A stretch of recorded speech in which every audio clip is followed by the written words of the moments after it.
Match on a stick to hydrogen. Big bang coming. Hafnium is going to be used in making layers. Now arsenic, as we all know, is very toxic. You can see freshly cut lithium there, nice shiny metal. It's like banging together two magnets which have the same polarity. I'm hoping to actually do some chemistry with beryllium, which is why I've bought it. Yeah, it's pretty toxic. Its range of chemistry is relatively limited. But also the other allotrope of carbon, which is diamond, is extremely hard. That although the elements at this part of the periodic table are very unstable, it took a guy called Charles James in 1911 a famous 15,000 times of recrystallization. You ready? Okay. Woohoo! And there she blows! It's meant to be pale green, but I've never actually seen it. You have this on as a coating on the front of your mirror. It's rather like having a large bubble and banging a smaller bubble into it, and suddenly you make a really wobbly bubble. So this is a piece of polycrystalline silicon. Now then, that was a really, really energetic reaction. It's actually a good reaction to have to chlorine because, like the label says, it's actually quite toxic. So the blue one in the middle of this series is argon. One of my colleagues who used to work with it described it as evil. It quickly forms a layer of sort of oxides and nitrides in the air. So here we have a sample of titanium wire, and you can see it's about 0.1 millimeters in diameter, and there's 20 meters of it on this reel. So again, it's a very nice malleable tin type foil. Nickel is a metal which can produce allergies in some people. It's really nice, flows just like a liquid, but forms really quite nice balls. Because modern UK coins, although they have copper inside, have iron inside, so with a magnet you can just pick them up. Let's give this a go. Woo! Like bullets, they're quite incredible. So this is a small sample of germanium. It is said that people get off the bus when selenium chemists get on. And now we'll pour the bromine into the bottle. So you can see the liquid bromine at the bottom. It's that it's used in smoke alarms. These are some of the neodymium atoms that are isolated in a glass that contains yttrium and aluminium together. Some years ago we had a professor here who bought a really big krypton fluoride laser because it's generated as the byproduct of testing of atomic bombs. So we have to handle this under nitrogen because generally it will form an oxide layer. I actually have here a vodka glass made out of zirconium. Because the gases are gaining more energy and they're occupying more space and becoming more buoyant. So the helium has gone back to the ceiling where it really wants to be. The niobium compound gave both results at the same time. Most organisms, beginning with you and me and going down to bacteria, have enzymes that contain molybdenum. So chromium's a transition metal. They have discovered that the chemistry of technetium is in many ways quite similar. Very nice sample of ruthenium, very useful for catalytic chemistry. Rhodium is a very rare metal. The price of palladium has gone down recently though. It was used or is still used as the basis for photographic film. And we look through and we look at the different colours of the lines.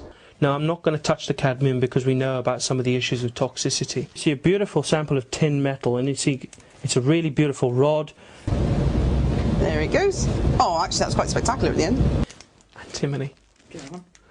So here we have antimony. This bell-shaped here is a sample of tellurium. Purple crystals of iodine now subliming and becoming more volatile. Ready? We have a gram of cesium in a glass vial.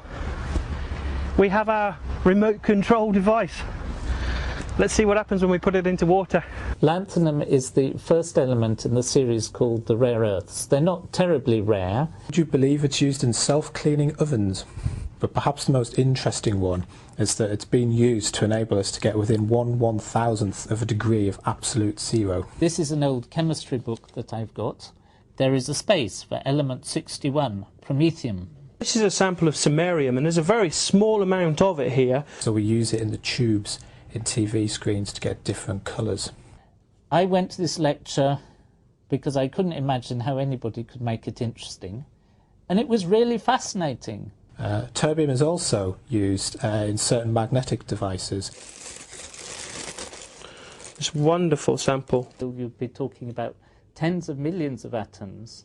Holmium is a very interesting element because it has the highest magnetic moment. I think this is one of the ones which, because of its pink coloration, gets used in jewellery and things like sunglasses and things like that, if memory serves. And this was the world's supply of proactinium. So this is ytterbium, and it's a very, very old research sample, and you can see that the label is handwritten.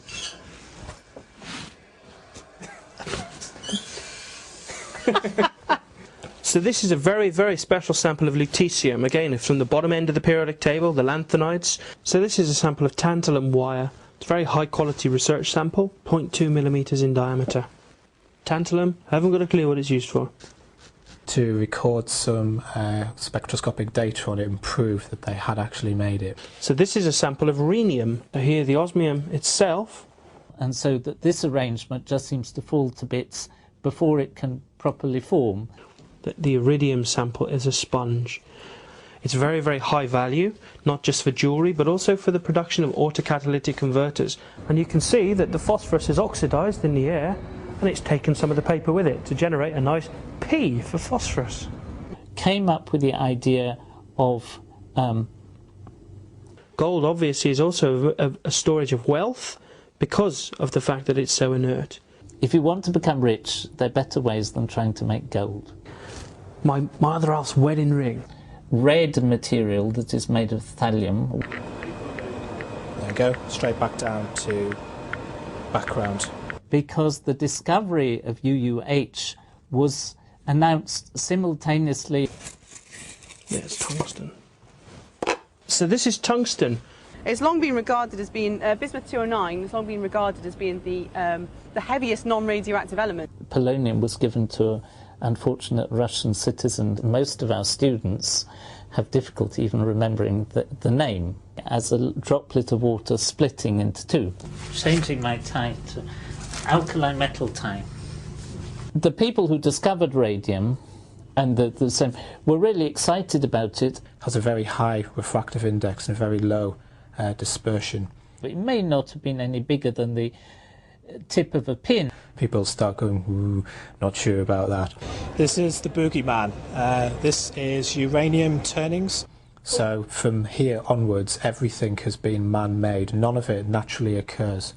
And nobody would have known, except at that point he was too tired to repair the bench. They're extremely radioactive, very hard to handle. That this is an example of barium sulfate. It's a very heavy mineral. So obviously it's pretty important our planes don't fall to bits in midair.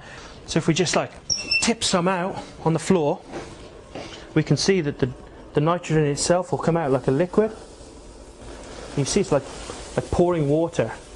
I still get people in the streets shouting, "Hello, Einstein," at me when they're suitably drunk. Going close now, Brady, you can see all that really quite nice molten iron. Where neutrons, which had only recently been discovered when he did these experiments, is famous in Russia because he was the person who worked out the standard for the strength of vodka. You may have seen light sticks like this, building enormous machines, huge laboratories, or in the place where an element was first discovered.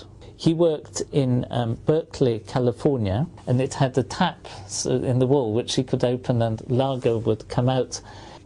What's the next element? Hassium. I know nothing about hassium. Should we make something up? Because for the first time you could see bones inside people's hands. You can imagine that there's intense competition. And you can see the orange sodium flame. Oh, it's on your camera. Oh, it is too. And it will be down here. But here we can see a really nice sample of indium. It might be that before we've started updating some of these videos, element 119 will be announced. And nobody will be more excited than me.